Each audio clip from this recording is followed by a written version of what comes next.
Hey dudes, how are you? I know you're tripping out. You're just tripping out because I'm back and this is like the next day.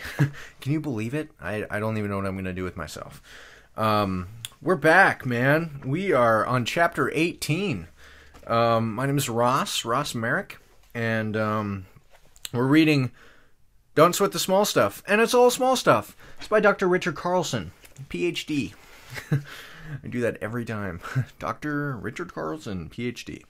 But anyway, I hope you're well. I just can't believe it. It's been like 24 hours, less than 24 hours, and we're doing another chapter.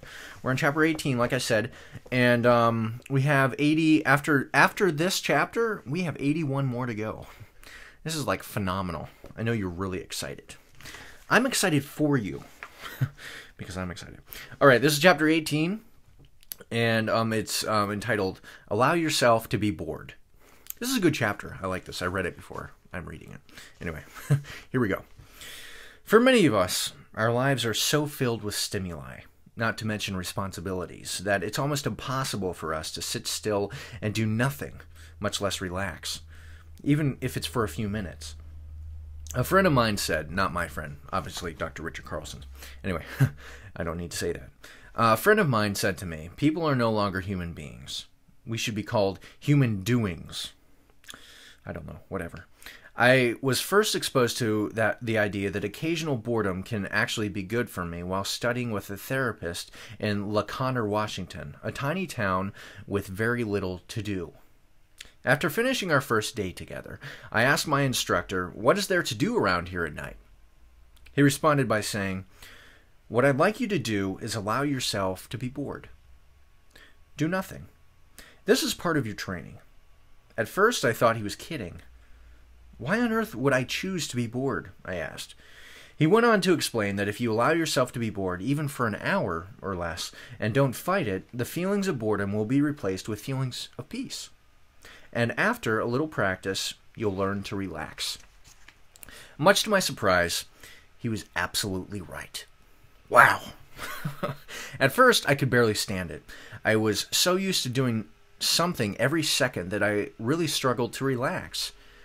But after a while, I got used to it, and after a long and have long since learned to enjoy it.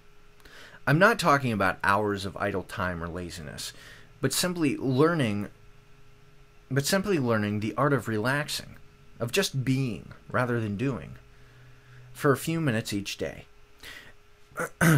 There isn't a specific technique other than to consciously do nothing.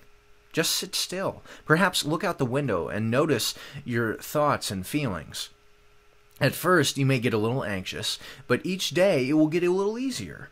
The payback is tremendous. Much of our anxiety and inner struggle stems from our busy, overactive minds always needing something to entertain them, something to focus on, and always wondering, what's next? While we're eating dinner, we wonder what's for dessert. While eating dessert, we ponder what we should do afterward. While eating dessert, oh, I just said that. After that evening, it's what should we do this weekend? After we've been out, we walk into the house and immediately turn on the television, pick up the phone, open a book, or start cleaning. I don't clean. It's almost as though we're frightened at the thought of not having something to do, even for a minute. The beauty of doing nothing is that it teaches you to clear your mind and relax. It allows your mind the freedom to not know for a brief period of time. Just like your body, your mind needs an occasional break from its hectic routine. When you allow your mind to take a break, it comes back stronger, sharper, and more focused and creative. When you allow yourself to be bored, it takes an enormous amount of pressure off you to be performing and doing something every second of every day. Now, when either of my two children says to me, Daddy, again, this is not me, I don't have kids. When either of my two children says to me, Daddy, I'm bored, I respond by saying, great, be bored for a while. It's good for you. Once I say this, they always give up on the idea of me solving their problem. You probably never thought someone would actually suggest that you allow yourself to be bored. I guess there's a first time for everything. And that's it. We win. You win. Everyone wins. Yeah, just be bored, dude.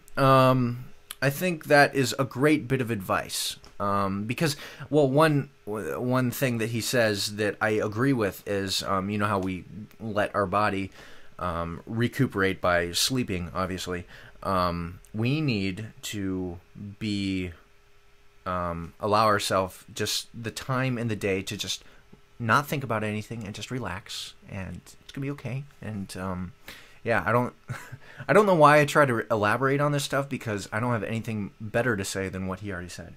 But yeah, that's all I have to say. Want to give a shout out. Who am I giving a shout out to? Oh yeah, I'm giving a shout out to Sabrina Bruce and Jen Worley. You guys live together in the same house, and so I thought I would collaborate and bring you guys together on the shout out.